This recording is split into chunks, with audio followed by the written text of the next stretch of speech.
There is so much value in living a focused life, to have a goal, to have an aim, to have an objective, and to be systematically working towards that. It is so much better than trying to be a jack of all trades, or trying to be a specialist in 5 areas, or just trying to spread our energy over a wide field rather than having a focus.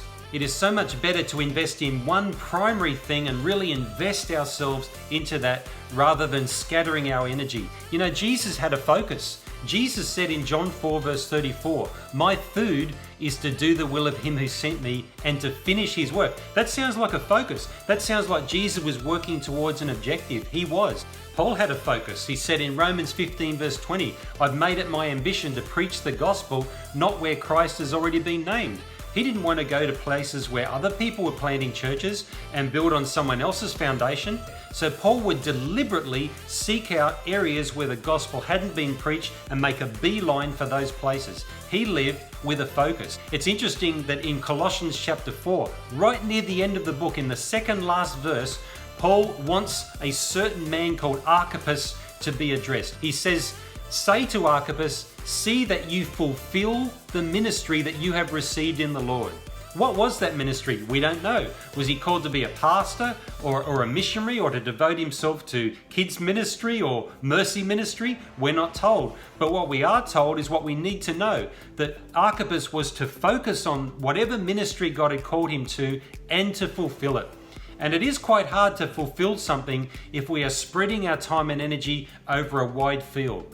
If there's a person in a local church who God has primarily called to be a home group leader, to be leading Bible studies and discipling people within that home group, how's it going to work? If as well as doing that, they're trying to teach Sunday school and they're in the music team every week and they're on the missions committee and they're in charge of the church library and they're trying to serve as a deacon and they're just doing multiple things, that is certainly going to detract from the main thing that God has called them to do. There is great value in living with a focus and disciplining ourselves to that. J.C. Ryle said, "Undivided attention will always gain the greatest success." And I want to ask any young people watching this, what is getting your undivided attention at the moment? Have you ever got down on your knees and just asked, "Lord, what is the primary thing that I'm meant to do on this earth?" Warren Wiersbe is well known as one of the best Bible teachers that America saw in the 20th century.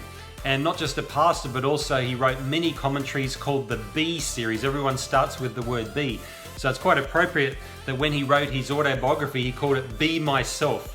And a great little book, or a big book. And he tells a very interesting little incident that happened when he was a young man. A pastor gave him what Wiersbe would later call a great piece of advice. This pastor said to Wiersbe, "Young man, find the one thing you do that God blesses and stick with it." Once we have a focus, we can make wise and strategic decisions. May God help us to live focused lives.